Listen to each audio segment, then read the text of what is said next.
Assalamualaikum warahmatullahi wabarakatuh. Alhamdulillahirabbil alamin. Segala puji bagi Allah karena pada hari ini kita masih diberi kesehatan sehingga kita masih bisa mengikuti kegiatan MGMP setiap hari Kamisnya. Salam dan salam tidak lupa pula kita sambungkan kepada alam Nabi Muhammad sallallahu alaihi wasallam yang telah membawa manusia dari alam kebaikan ke alam yang pengetahuan. Bapak Ibu, terima kasih yang sebesar-besarnya saya ucapkan karena telah berhadir pada kegiatan MGMP pada hari ini. Kemudian untuk melihat pemaparan dari aksi nyata mundur 1.4 tentang budaya positif, yaitu menyebarkan pemahaman dan penerapan pengalaman tentang budaya positif oleh saya sendiri yaitu Ibu Arsen Setiati, CGP Angkatan 11 yang berasal dari Kota Langsa.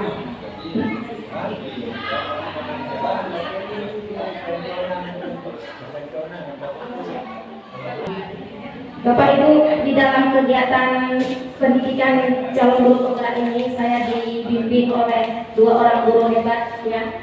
Yang pertama itu Ibu Elidayati SPD MPD, itu sebagai fasilitator saya. Kemudian Ibu Rahmi Sudesma SPD, yaitu sebagai pengajar praktik dalam kegiatan CGP Angkatan 11 yang saya lakukan. Next. Ya, merdeka. Bapak Ibu, merdeka menurut pengajar Dewantara, merdeka itu artinya tidak hanya terlepas dari perintah, akan tetapi juga cakap kuat memerintah diri sendiri. Kita dalam kehidupan bukan berarti kita tidak mau diperintah, tetapi kita harus bisa mengendalikan diri kita sendiri. Itu baru yang dikatakan merdeka. Next. Ya. Dalam modul pembelajaran budaya positif ini ada konsep inti, ada 6 konsep inti yang akan saya jelaskan pada hari ini. Yang pertama disiplin positif, kemudian yang kedua teori motivasi, yang ketiga keyakinan kelas, yang keempat kebutuhan dasar manusia, yang kelima 5 posisi kontrol dulu, kemudian yang keenam segitiga restitusi. Selanjutnya. Ya, Bapak Ibu, di sini ada pertanyaan pemantik Bapak Ibu. Pertanyaannya, apakah Bapak Ibu setuju dengan pernyataan ini? Jadi saya minta untuk Bapak Ibu untuk memberikan tanggapannya mengenai 3 pertanyaan ini. Pertanyaan yang pertama, pernyataannya itu hukuman dapat mendisiplinkan anak. Bapak Ibu, ini gimana dengan pernyataan ini? Bapak Ibu setuju atau tidak mengenai pernyataan yang pertama ini? Tidak. Ya, Pak Hermanto? Tidak. Tidak ya Pak? Alasannya Pak? Karena hukumannya itu belum ditetapkan apa jenisnya itu. Belum ditetapkan jenisnya ya Pak? Sehingga belum tahu itu berdampak bagi anak untuk dia bisa disiplin atau tidak. Gimana dengan Bapak Ibu yang lain? Ya, betul. Gimana? Buat tergantung dari hukuman yang akan kita berikan, apakah itu hukumannya dalam bidang fisiknya atau dalam hal pembelajaran itu. sama Ibu. Jadi menurut Ibu ini saya tidak setuju ya. Lihat dari hukumannya itu apa, sesuai nggak dengan pelanggaran yang telah dilakukan anak. Oke, untuk pernyataan yang kedua, pemberian hukuman dengan hal positif seperti membaca atau membersihkan halaman sekolah dapat mendisiplinkan, dapat meningkatkan disiplin anak. Gimana? Ibu, ya boleh Bu pendapatnya. Saya rasa itu cocok membantu meningkatkan disiplin anak karena tidak bersifat menceraskan, tapi itu bersifat itu mendukung. Saya. Ya, gimana Bapak Ibu setuju dengan pendapat Ibu Ida? Setuju ya? Oke, setuju. Kemudian pernyataan yang ketiga, memberikan penghargaan dapat meningkatkan motivasi belajar anak. Kita kasih penghargaan, ini dapat meningkatkan motivasi anak dalam hal belajar tentunya. Gimana Bapak Ibu? Apakah setuju? Ibu gimana Ibu yang di depan? Ibu Sri? Belum ya? Ayo Ibu, gimana Ibu Sri nih? Penghargaan ini bisa nggak Ibu meningkatkan motivasi belajar anak? Bisa ya Bu? Jadi setuju ya? Oke, setuju. Terima kasih Bapak Ibu untuk jawabannya. Selanjutnya, ya Bapak Ibu, ini adalah Ibu almarhumah Diah Samsiati. Beliau adalah pengembang modul 1.4 budaya positif dan modul 31 pengambilan keputusan berbasis nilai-nilai kebajikan sebagai pemimpin.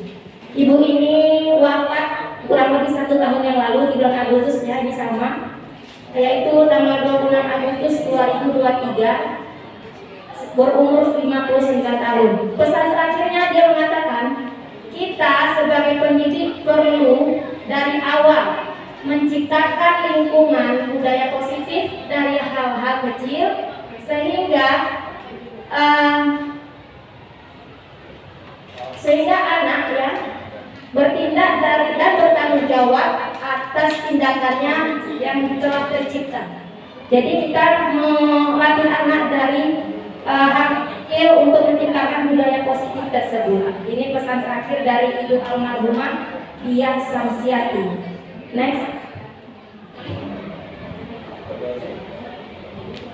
Selanjutnya Bapak Ibu, ini adalah perubahan paradigma. Ya, Bapak Ibu izin Ibu menyanyi, coba izin Bu untuk membacakan. Perubahan paradigma. Ada A dan B, Anda dan teman Anda. Sobeklah secari kertas kecil, tulislah benda atau sesuatu yang sangat berharga untuk Anda. Letakkan salah satu tangan Anda dan genggam benda atau sesuatu tersebut dengan segala daya. Buatlah sebuah kepalan. Teman Anda yang B akan mencoba sebuah tenaga dengan berbagai cara untuk meminta Anda memberikan benda tersebut. B bisa membujuk, mengancam, menghardik, merayu, menyuap, apa saja agar dapat membuka kepalan tangan Anda. Apa yang terjadi? Paham ya Bu? Paham Mbak? Paham Ibu itu pernyataannya? Jadi ada si A dan si B. Si A memegang satu benda di tangannya, ya. Jadi ada si B mencoba bagaimana yang digenggaman si A tadi dapat lepas. Nah, seperti itulah kira-kira Bapak Ibu. Jadi iya, apakah dengan memaksa, apakah dengan merayu, ya, dan dengan segala cara lah, sehingga si B mau membuka kepalan tangannya tadi, Bapak Ibu. Ya. Apa yang terjadi? Kira-kira menurut Bapak Ibu dari cerita ini, kira-kira bagaimana? Baik. Gimana Pak? Ya, Pak Hermanto. Apa yang terjadi kira-kira dengan ada si B tadi? Kalau si B melakukan dengan mencoba dengan berbagai cara, seperti misalnya dengan menarik sekuat-kuatnya begitu, dan memaksa, itu akan terjadi ketidakharmonisan, katakanlah anak akan berkelahi. Kemudian kalau dia lakukan dengan cara dengan membujuk atau setidaknya memohon, mungkin akan lebih baik. Tapi sampai kalau seandainya si anak ini dia mengancam, kemudian apalagi itu merampas gitu, nah itu tidaklah sesuai dengan nilai-nilai. Ya, terima kasih untuk Pak Hermanto. Ya, jadi dalam hal ini ya bisa saja si A ya atau si B itu akan melakukan tindakan kekerasan atau sebaliknya merayu gitu ya. Jadi semuanya ini akan dijelaskan untuk selanjutnya. Iya. Jadi dari penjelasan tadi ini ada miskonsepsi yaitu tentang teori kontrol. Jadi yang cerita tadi itu ada teori kontrol bahwa ilusi guru mengontrol murid. Ya, jadi kita selama ini menganggap kita ini bisa mengontrol murid. Begitu ya Bapak Ibu ya. Kenyataannya gimana Bapak Ibu? Apakah betul itu? Ya, gimana Bapak Ibu? Apakah kita bisa mengontrol murid kita? Belum tentu ya Bapak Ibu. Selanjutnya, miskonsepsi yang kedua, ilusi bahwa kritik dan membuat orang merasa bersalah dapat menguatkan karakter. Ya, jadi ini juga sesuatu yang belum tentu ya Bapak Ibu ya.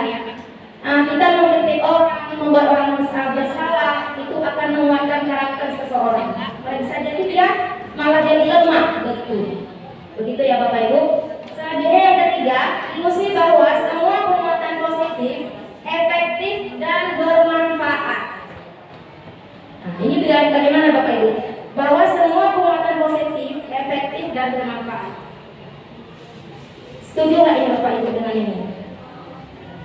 Budaya positif ini, ya Bapak Ibu ya.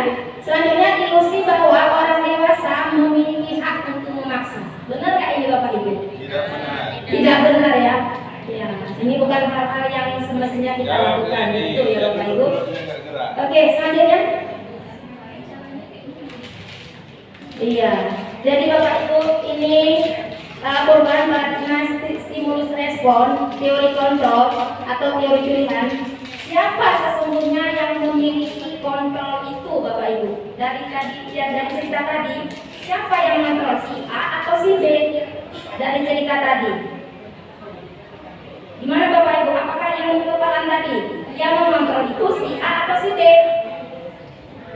Masih ingat cerita tadi ya? Gimana Bu Deni? Yang mengontrol kira-kira dari siapa? Yang bisa mengontrol, bisa buka, bisa tidak. Gimana Bapak Ibu? Kalau si A, karena kan dia yang memegang kepala tadi, jadi dia bisa mengontrol satu buka tadi. Terima kasih. Gimana Bapak Ibu, setuju? Setuju. Setuju ya? Iya. Jadi Bapak Ibu di sini ada stimulus respon ya, di mana kita mencoba mengubah orang agar berpandangan sama dengan kita. Yang sebenarnya kalau teori kontrolnya, kita berusaha memahami pandangan orang lain tentang dunia. Ya, jadi kita tidak bisa mengubah orang Bapak Ibu, ya. Ya, jadi kita berusaha memahami pandangan orang tentang sesuatu hal, ya. Kemudian perilaku buruk dilihat sebagai suatu kesalahan. Jadi kalau ada siswa yang melakukan perilaku jelek, itu dianggap suatu kesalahan tanpa melihat alasan mengapa anak itu melakukan hal tersebut, Bapak Ibu. Ya. Kemudian teori kontrolnya, semua perilaku itu memiliki tujuan. Jadi semua yang dilakukan oleh peserta didik, oleh kita, itu pasti ada maksud dan tujuannya. Seperti itu. Selanjutnya yang ketiga, orang lain bisa mengontrol saya. Betul nggak itu? Nggak betul ya Bapak Ibu ya. Tapi siapa yang bisa mengontrol? Hanya sendiri Bapak Ibu yang bisa mengontrol diri kita. Begitu. Selanjutnya, saya bisa mengontrol orang lain. Iya, ini sama kebalikan dari yang tadi. Tidak bisa kita mengontrol orang lain Bapak Ibu. Karena apa? Ya tadi, karena Anda tidak bisa mengontrol orang lain. Yang bisa mengontrol orang lain adalah dia sendiri, begitu. Ya Bapak Ibu. Selanjutnya pemaksaan ada pada saat bujukan gagal. Jadi kalau udah dibujuk gagal, paksaan itu adalah pilihan yang tepat. Begitu anggapan kita ya. Tetapi bagaimana yang sebenarnya? Kolaborasi dan konsensus menciptakan pilihan-pilihan baru. Jadi kita bisa bekerja sama dengan orang yang kita bujuk tadi, ya, tanpa ada perlu paksaan. Begitu ya. Selanjutnya model berpikir menang kalah. Nah, kita selama ini kalau lomba atau melakukan sesuatu pasti ada menang dan pasti ada yang kalah. Tetapi teori kontrol mengatakan kita harus berpikir menang-menang. Gimana itu ya kan? Harus menang-menang, gak ada yang kalah. pemenang. Ya, jadi begitulah perubahan paradigma stimulus respon Bapak Ibu. Selanjutnya.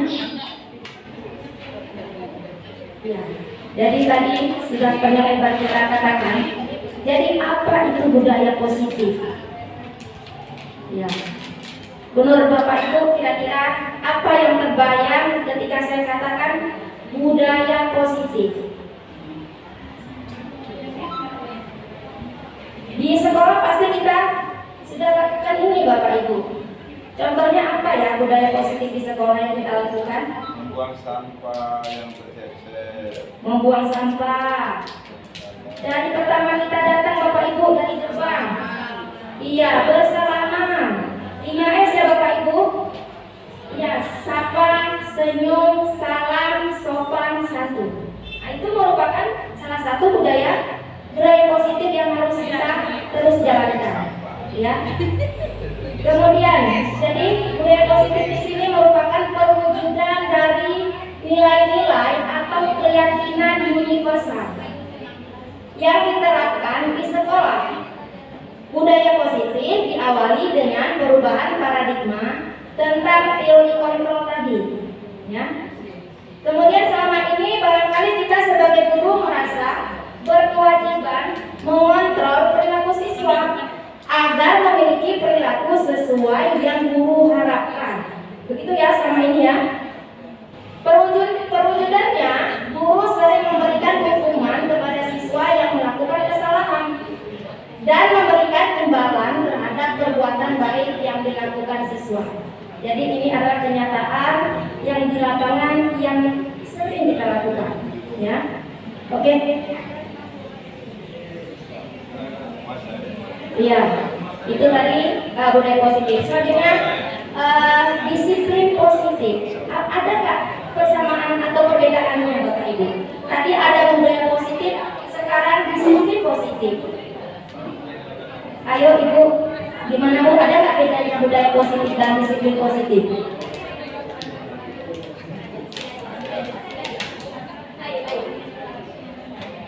Ayo Bapak Ibu, siapa yang ingin memberikan pendapat? Budaya positif dan disiplin positif sama nggak ini Bapak Ibu? Budaya sudah membiasakan. Ya, jadi Bapak Ibu seperti yang di depan ini, disiplin positif merupakan suatu cara penerapan disiplin tanpa kekerasan, ancaman dan hukuman yang dalam prakteknya melibatkan komunikasi efektif antara guru dan siswa. Ya. Kemudian dalam penerapan disiplin positif, murid diajarkan untuk memahami konsekuensi, ya Bapak Ibu, dari perilaku mereka. Selain itu, disiplin positif juga mengajarkan murid untuk tanggung jawab serta rasa hormat dalam berinteraksi dengan lingkungannya. Jadi di sini murid diajarkan jika melakukan suatu kesalahan pasti nanti akan diberikan konsekuensi, ya. Jadi disiplin positif di sini merupakan salah satu cara penerapan disiplin yang bertujuan untuk menumbuhkan kesadaran serta memberdayakan anak untuk melakukan sesuatu tanpa sogokan, ya, seperti tadi ancaman maupun hukuman. Jadi anak melakukan sesuatu itu bukan karena paksaan, ancaman atau hukuman. Itu yang dikatakan disiplin positif. Dia sudah bisa melakukan sesuatu itu tanpa ada paksaan, ancaman maupun sogokan. Selanjutnya. Ya, jadi ini berkaitan juga Bapak Ibu untuk melakukan disiplin positif tadi. Ini berkaitan dengan nilai-nilai kebajikan universal. Ya, apa itu nilai-nilai kebajikan universal? Sebagaimana kita ketahui bahwa sebagai guru atau pemimpin pembelajaran, kita ini juga pemimpin Bu ya, bukan pemimpin sekolah, tetapi pemimpin di dalam kelas ya.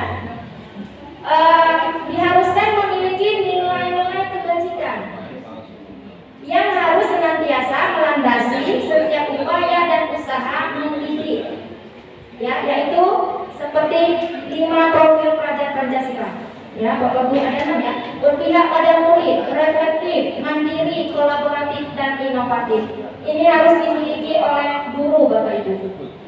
Ya, sebagai pemimpin pembelajaran. Selain itu terdapat banyak nilai-nilai kebajikan universal antara lain. Ini nilai-nilainya.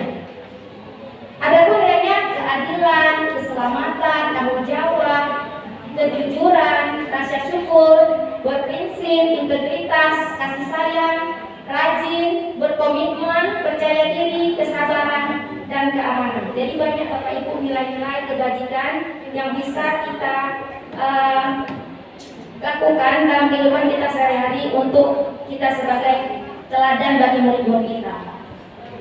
Selanjutnya kehadiran nilai-nilai sebelumnya.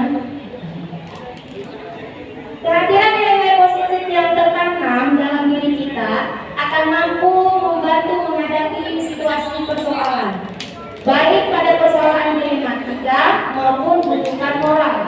Dan nilai-nilai tersebut juga sebagai bahan pertimbangan evaluasi ketika membuat suatu keputusan. Jadi kita dalam menghadapi sesuatu, kita merujuk kepada nilai-nilai kebajikan tadi. Ya, jadi ada rambu-rambu yang harus kita lakukan. Selanjutnya,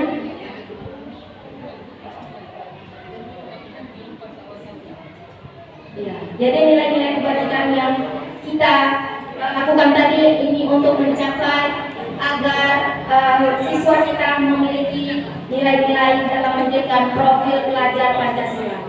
Ya, seperti ada ini diagramnya, kemudian saya jelaskan di sampingnya ada 6. Ya, beriman, bertakwa kepada Tuhan Yang Maha Esa dan berakhlak mulia. Yang kedua, mandiri. Nah, ini diharapkan anak siswa kita bisa mandiri. Kemudian bernalar kritis. Kemudian berkebinekaan global. Ya, bergotong royong dan kreatif. Ini adalah 6 profil pelajar Pancasila yang perlu kita tingkatkan bagi peserta didik kita. Selanjutnya,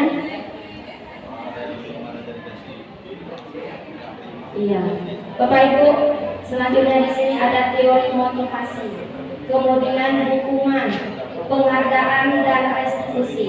Sudah pernah Bapak Ibu dengar ya kalimat-kalimat ini ya? Motivasi, hukuman, penghargaan, dan restitusi. Next. Ya. Bapak Ibu akan melakukan sesuatu ya, kita saja itu melakukan sesuatu ada 3 motivasinya Bapak Ibu. Motivasinya itu bisa berasal dari dalam diri kita dan berasal dari luar diri kita. Yang baik yang mana? Yang berasal dari dalam diri kita untuk melakukan sesuatu Bapak Ibu ya. Yang pertama itu motivasinya untuk menghindari hukuman. Karena merasa tidak nyaman, maka dia untuk menghindari hukuman, jadi dia melakukan sesuatu. Ini adalah motivasi yang berasal dari luar. Seperti kita misalnya hadir tepat waktu untuk menghindari teguran dari kepala sekolah misalnya. Berarti itu kita melakukannya karena motivasi dari luar, bukan berasal dari dalam diri kita. Ya. Kemudian motivasi eksternal yang kedua, kita melakukan sesuatu itu untuk mendapatkan imbalan. Tujuannya saya melakukan ini supaya nanti ada hadiahnya, begitu Bapak Ibu ya. Baru kita melakukan. Kalau ada hadiahnya kita nggak mau melakukan. Nah ini juga motivasi dari luar. Dan yang ketiga, kita melakukan sesuatu itu untuk menghargai diri sendiri. Ya. Kita buat ini karena ingin menghargai diri sendiri. Kemudian saya akan menjadi orang yang seperti apa bila saya melakukannya.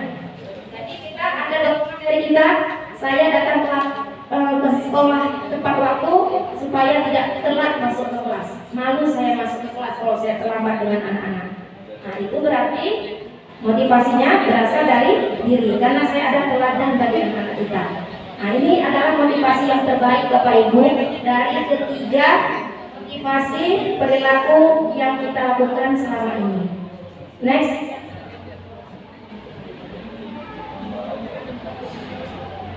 Iya. Selanjutnya Bapak Ibu di sini ada namanya keyakinan kelas. Bapak Ibu sudah pernah membuatnya di kelas? Sudah? Sudah ya? Ya. Jadi apa itu keyakinan kelas? Ya, mengapa keyakinan kelas? Mengapa tidak peraturan kelas? Sama nggak ini Bapak Ibu? Keyakinan kelas dengan peraturan kelas.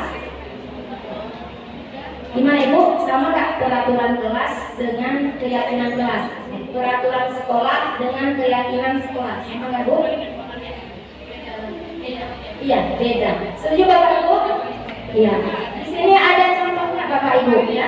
Pertanyaannya, mengapa kita memiliki peraturan tentang penggunaan helm pada saat mengendarai kendaraan roda 2 atau motor? Kira-kira Ibu pakai menaati peraturan di sini ya, memakai helm. Nah, Bapak Ibu pakai helm itu tujuannya untuk apa? Menaati peraturan atau kira-kira ada hal lain? Kenapa? Iya. Jadi bukan hanya menaati peraturan, tetapi untuk keselamatan.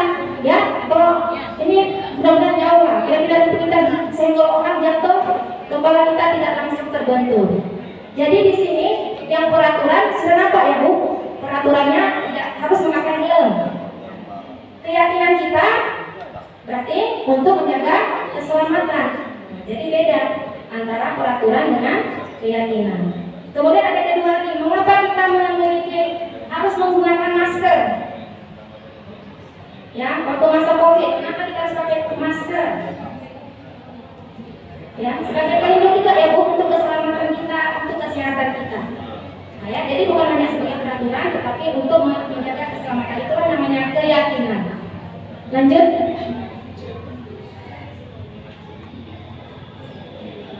Ya. Jadi pengertian dari keyakinan kelas ini Bapak Ibu adalah nilai-nilai kebajikan.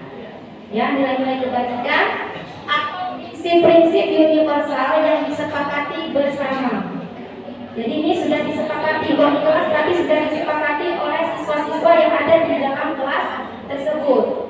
Kemudian lepas dari latar belakang, lepas suku, negara, bahasa maupun agama. Ya, ini menurut dari Gosen 1998. Ya.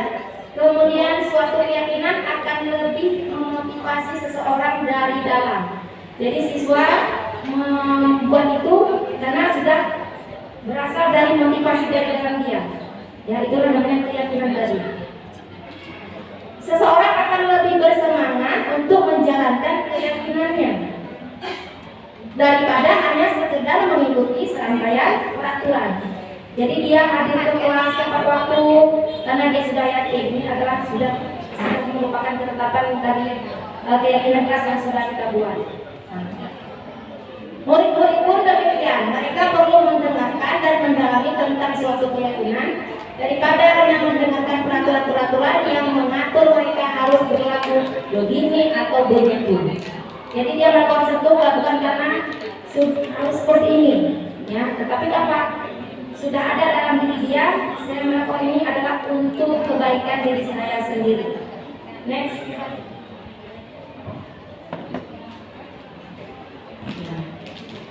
Pembentukan keyakinan kelas Bapak Ibu, ya. Bagaimana cara kita membuat keyakinan kelas ini? Keyakinan kelas ini bersifat abstrak daripada peraturan yang lebih rinci dan konkret. Keyakinan kelas berupa pernyataan-pernyataan yang universal. Kemudian pernyataan keyakinan kelas senantiasa dibuat dalam bentuk positif.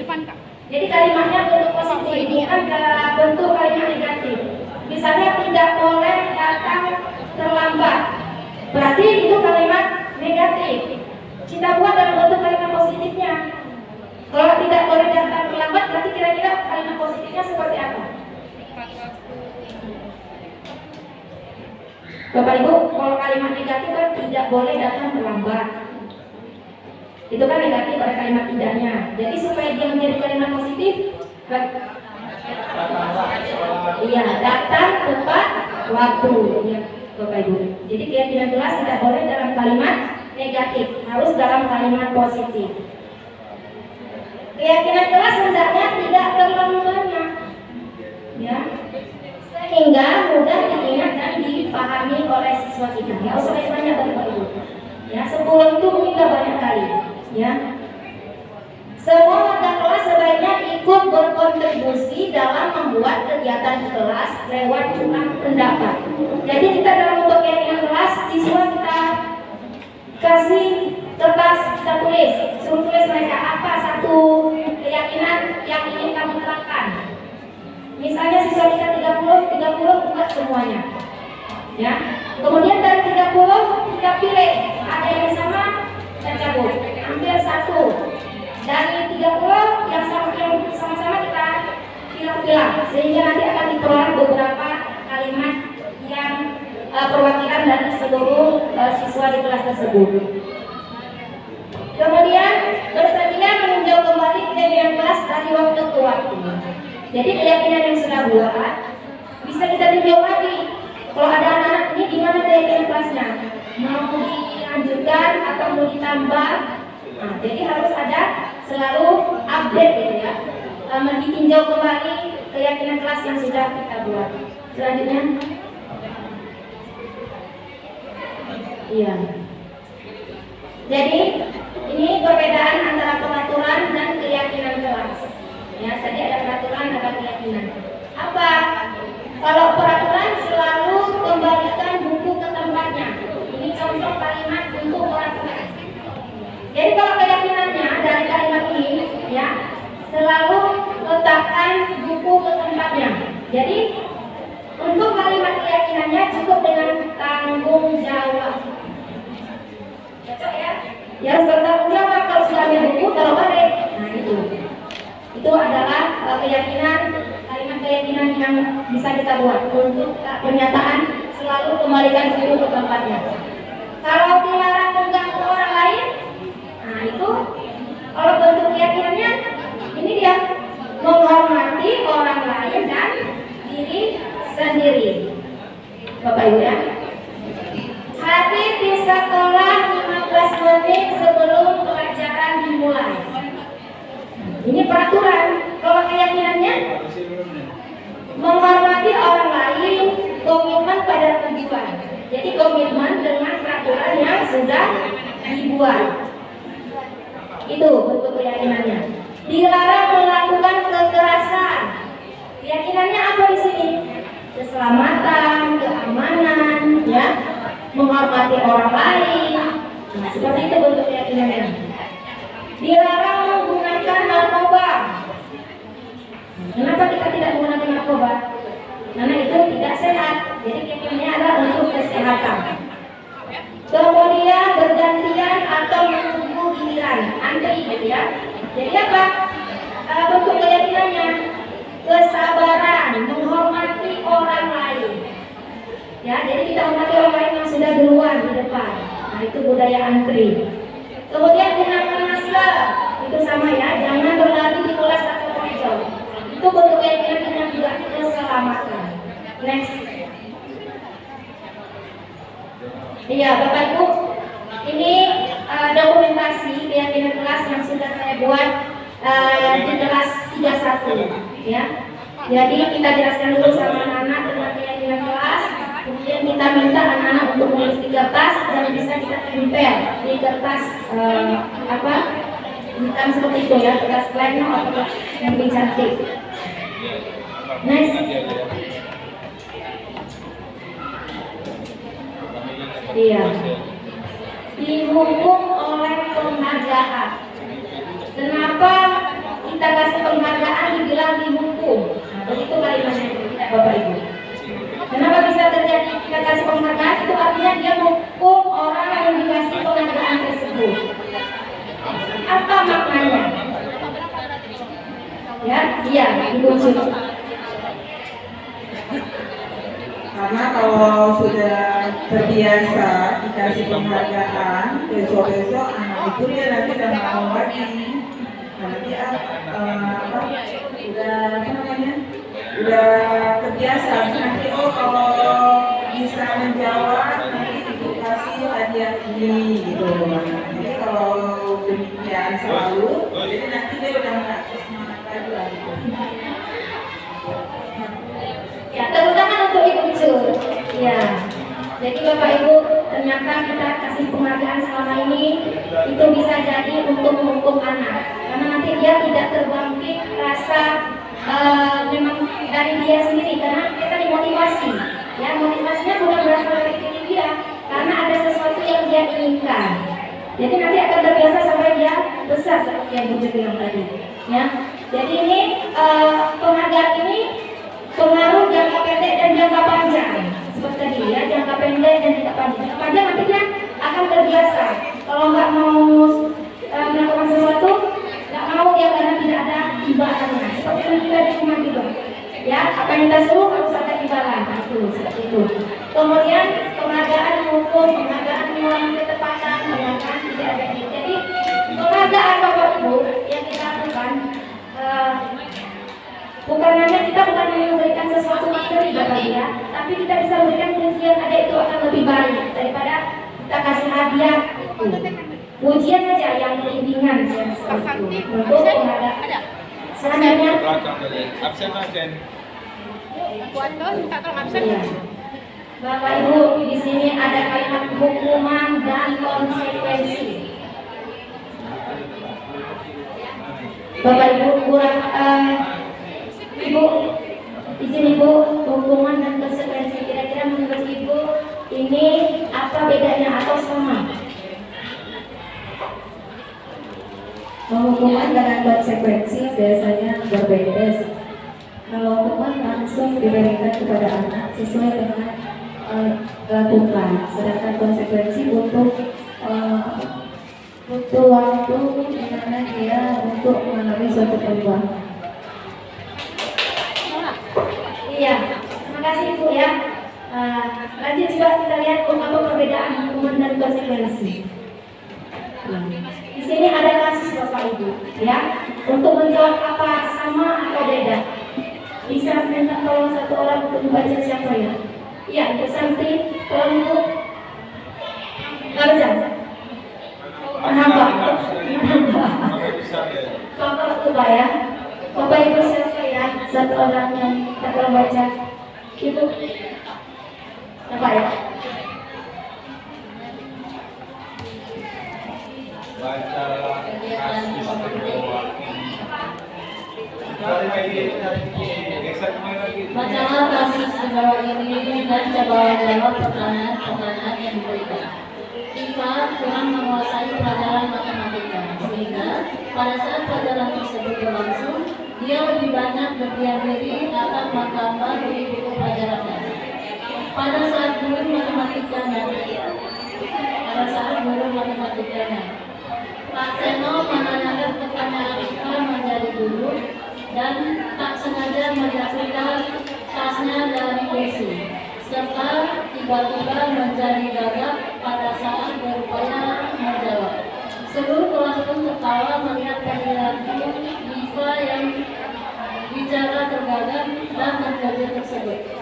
Pak Seno pada saat itu membiarkan teman-teman Iva menertawakan Iva yang tergagap dan malu luar biasa, dan malahan minta Iva untuk maju ke depan dan berdiri di depan kelas sambil menunjuk hidungnya karena tidak bisa menjawab pertanyaan Pak Seno. Kelas makin gaduh dan anak-anak pun tertawa melihat Iva di depan kelas menunjuk hidungnya. Apakah Anda setuju dengan tindakan Pak Seno terhadap Iva? Mengapa? Yang kedua, menurut Anda, tindakan Pak Seno terhadap Iva adalah sebuah hukuman atau konsekuensi? Mengapa?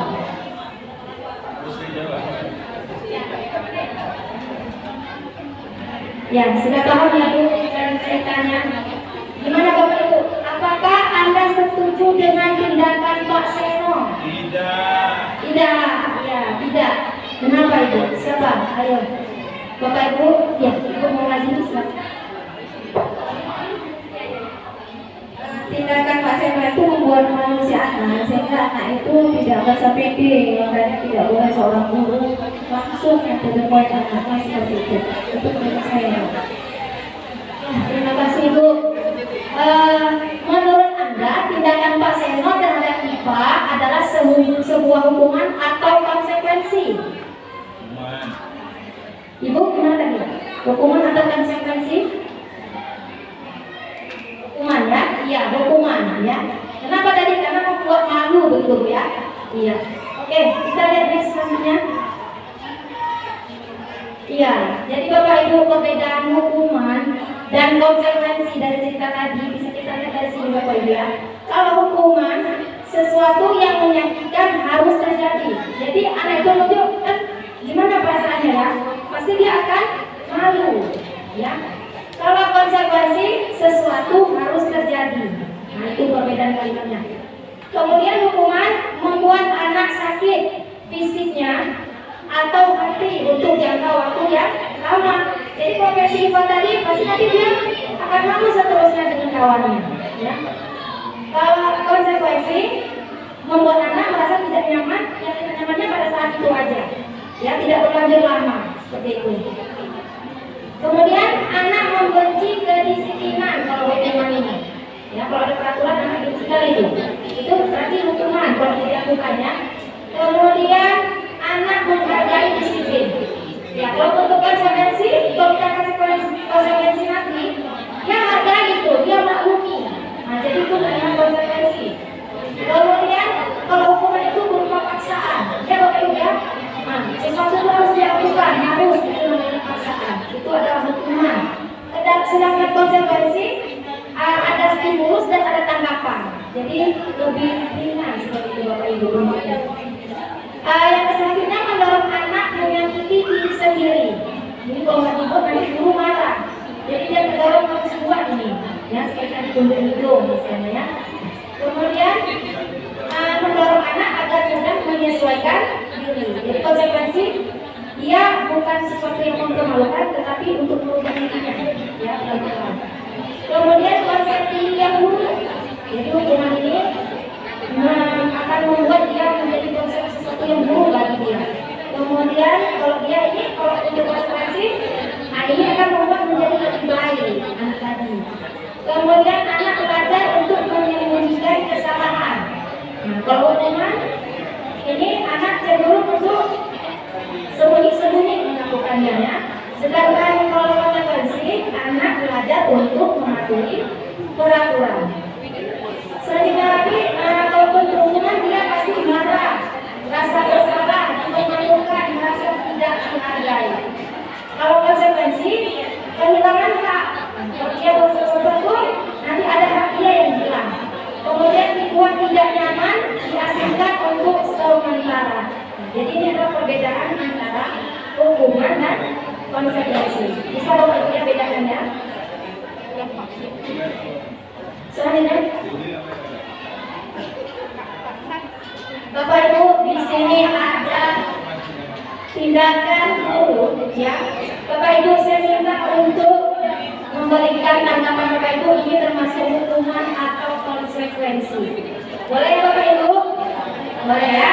Yang pertama mencatat 100 kali dalam buku kalimat saya tidak akan terlambat lagi karena terlambat ke sekolah. Ini hukuman atau konsekuensi? Ya, hukuman. Ya, seperti hukuman ya. Oke, kita simpan dulu. Selanjutnya, lari mengelilingi lapangan basket 2 kali karena terlambat hadir ke sekolah. Hukuman apa itu?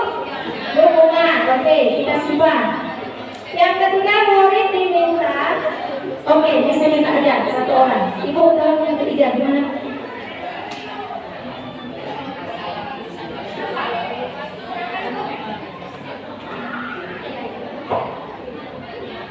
Murid diminta untuk puasa 15 hari karena tidak menggunakan masker ke sekolah.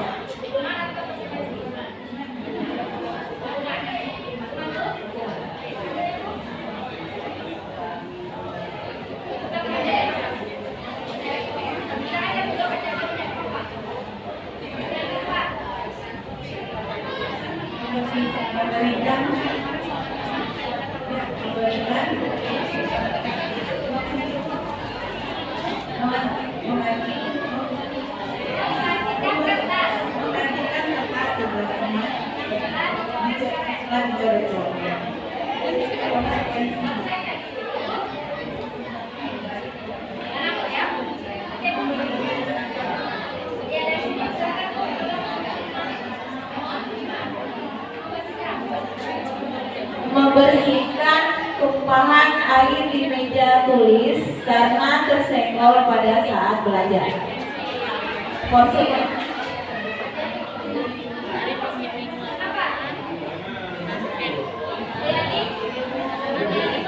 Iya nih, CGP.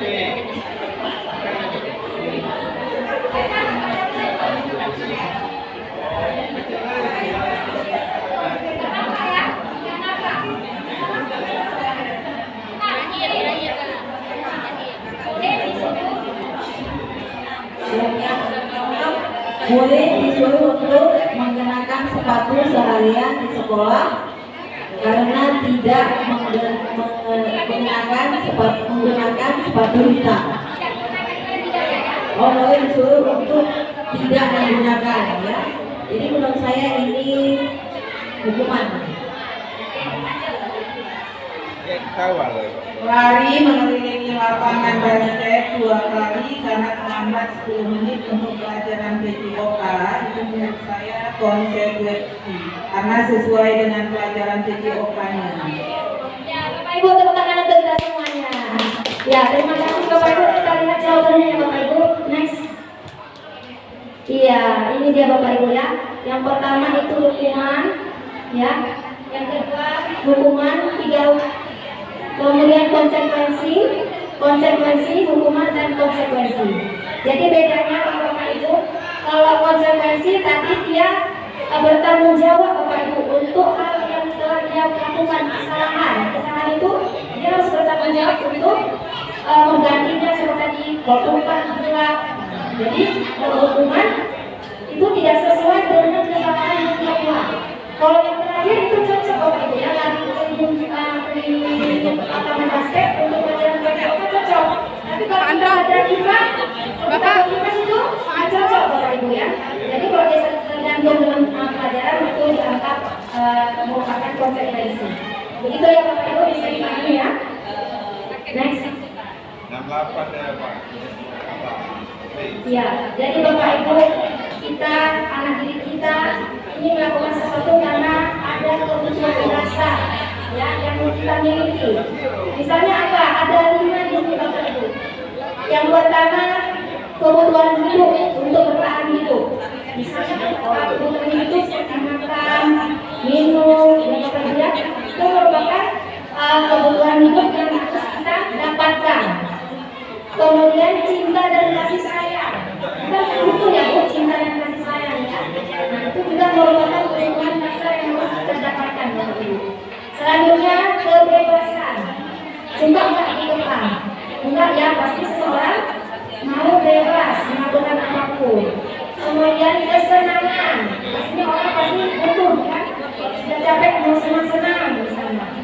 Kemudian kekuasaan. Pasti kita kalau di rumah tangga kita wanita kita mengatur rumah itu adalah kekuasaan kita. Kalau di sekolah, guru, pemimpin pembelajaran itu merupakan kekuasaan kita. Next. Iya, di sini ada kasus lagi, Ibu ya. Siapa satu orang minta tolong ya? Bapak Ibu di sini ada kasus ya. Perhatikan kasus berikut ini. Ya Bapak Ibu, satu orang minta tolong. Iya, Bucil.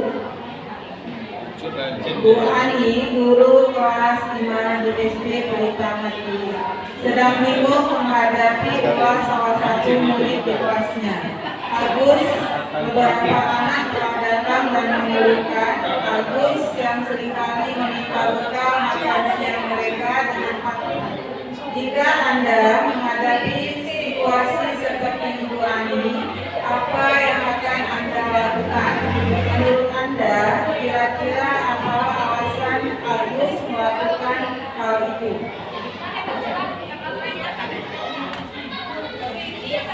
Menurut saya,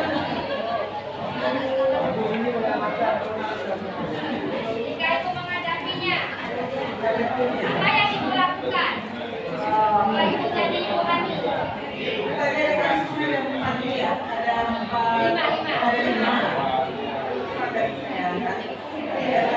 Kira-kira kalau secara umum Pak, anak melakukan itu apa yang Ibu lakukan? Jadi sebagai Bu Ani, nah itu merupakan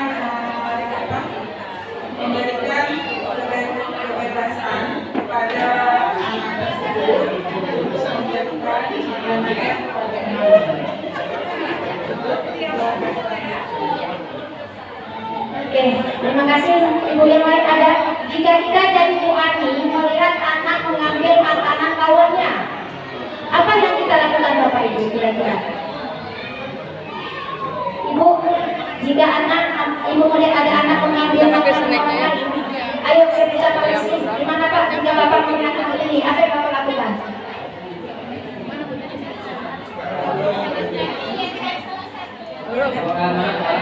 Anak-anak ambil makanan sesama temannya, itu berarti anak itu sangat membutuhkan sesuatu perhatian atau dia ingin memiliki. Jadi kalau bisa kita panggil anak tersebut, kita tanya hobinya apa, maunya apa gitu. Kemudian kita kasih ya pembelajaran sama anak tersebut untuk sama-sama bersama makan yang dia itu. Kalau saya itu caranya biasa ya. Ya, tepuk tangan untuk Pak Musi. Ya, terima kasih Pak atas jawabannya. Ya. Jadi kita lihat anak ini ya, mengapa dia melakukan itu? Ya, ini coba kita lihat. Iya, jadi Bapak Ibu dalam cerita tadi, ya kita bisa memanggil anak dan kita tanyakan. Ya, apabila jawabannya dia bilang saya tidak membawa bekal Bu, karena di rumah tadi nggak makan, orang tua nggak masak. Ya, jadi ini adalah tadi kebutuhan dia adalah bertahan di hidup begitu. Ya, jadi kita kalau ada anak yang belum makanan jangan langsung kita marahin, kita panggil dulu. Kita tanya kenapa kamu ambil makanan kawan kamu. Selanjutnya apabila jawabannya dia senang, temannya jadi memperhatikan dia, sengaja dia ambil, ya berarti dia ini dia mengharapkan cinta, dia cari perhatian, ya kan? Berarti dia yang membutuhkan dia adalah cinta dan kasih sayang. Jadi itu tujuan dia. Kemudian apabila jawabannya dia merasa hebat karena bisa ambil nyekolnya semuanya, berarti ini adalah bentuk penguasaan. Yang merasa hebat ya. Itu jika dilihat seperti itu. Jika jawabannya saya merasa bosan dengan bekal saya sendiri, begitu ya. Karena ibunya selalu bawa itu aja. Begitu ya. Berarti ini adalah kebutuhan akan pilihan, bosan dia.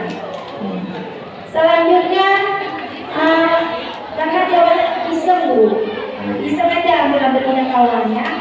Berarti ini adalah dia mencari kesenangan, senang dia lihat kawannya, kalau nanti kawannya marah nangis, ya pusing. Ya, jadi Bapak Ibu, ini kita kalau ada anak yang berkasus seperti ini, jangan kita langsung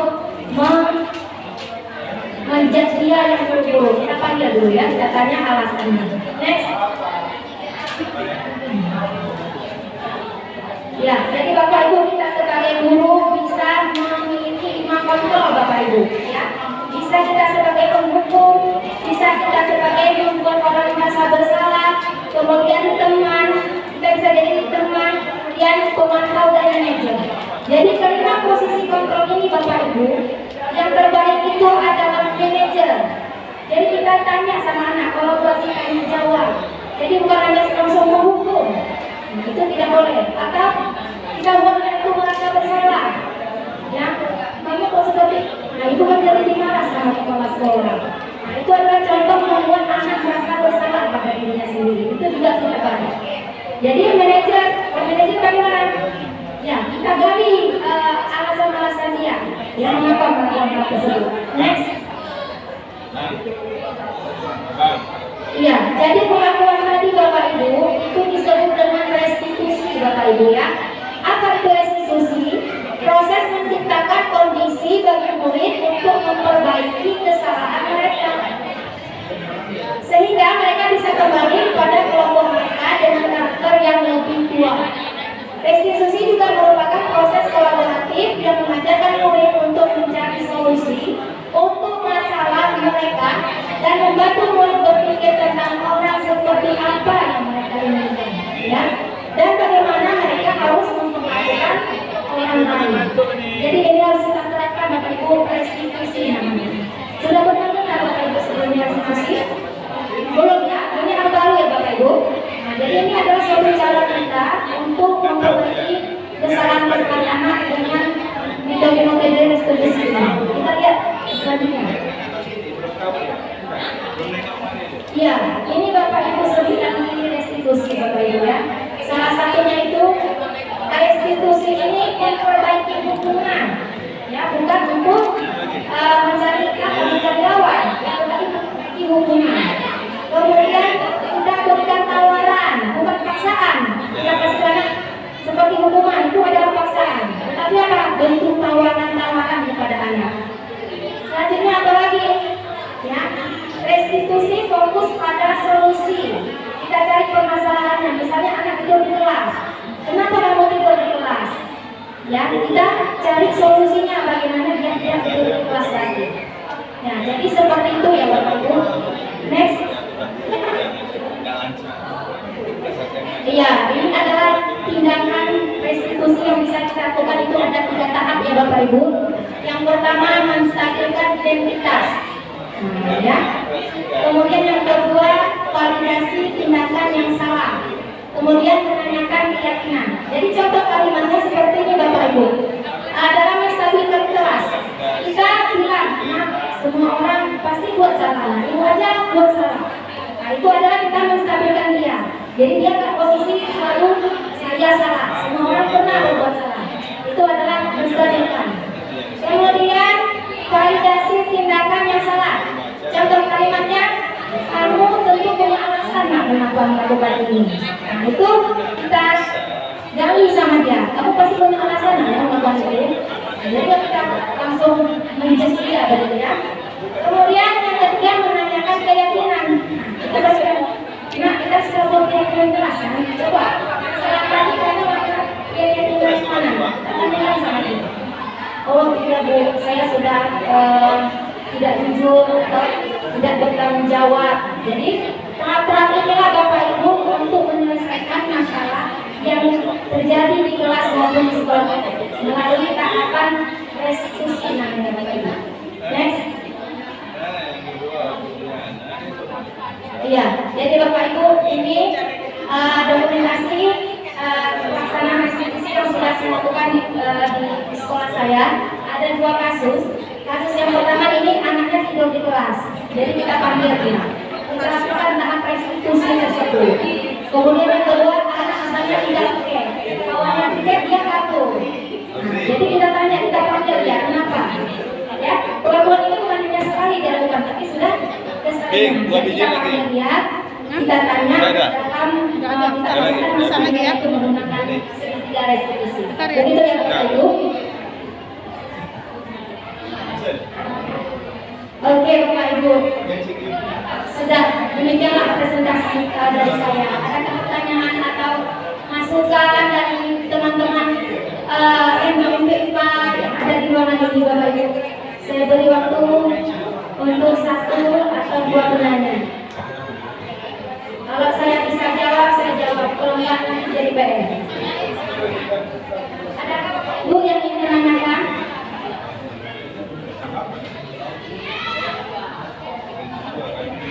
Tidak ada ya Bapak Ibu? Ya, jika tidak ada Bapak Ibu, terima kasih Bapak Ibu sudah mau menyaksikan, memperhatikan, memberikan tanggapan untuk pertanyaan-pertanyaan yang saya lontarkan. Atas perhatiannya Bapak Ibu saya ucapkan terima kasih yang sebesar-besarnya. Akhir kata saya ucapkan Assalamualaikum warahmatullahi wabarakatuh.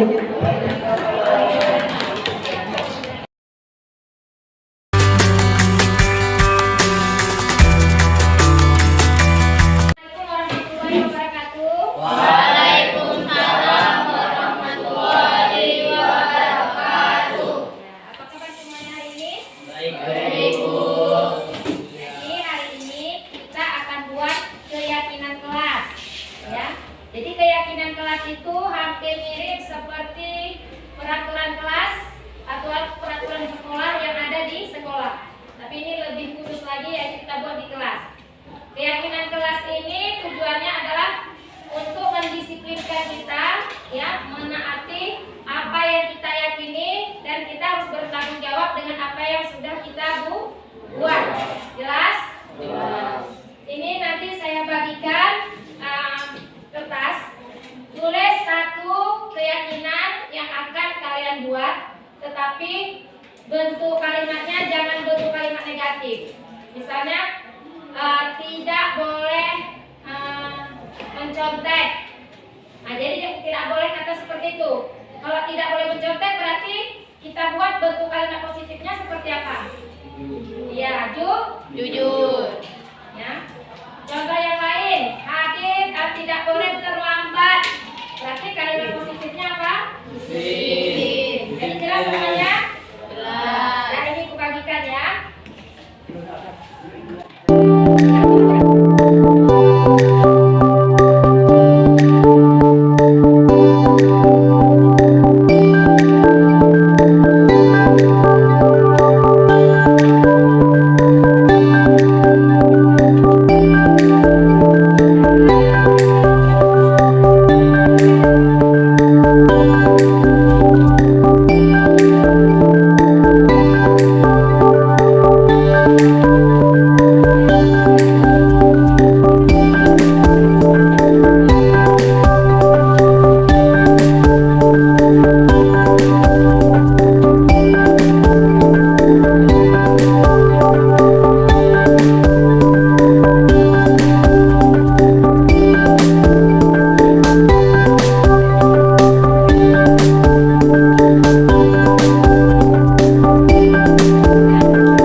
Saling menghormati dan kebersihan. Ada 7 kesepakatan kelas atau keyakinan kelas 3 Jadi untuk membuat ini menjadi sebuah keyakinan yang harus dipatuhi, maka saya minta untuk kalian menandatangani hasil dari keyakinan yang sudah kita buat. Bisa?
Assalamualaikum warahmatullahi wabarakatuh.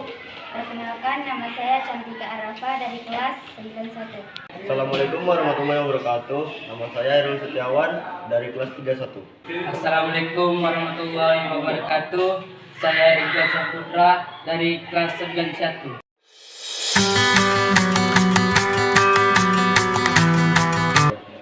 Sangat seru. Sangat senang. Sangat bangga.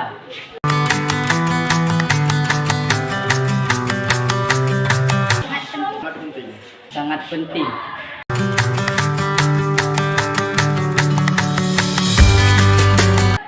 Agar lebih tertib dan teratur. Agar disiplin dalam belajar. Betul. Agar lebih bertanggung jawab.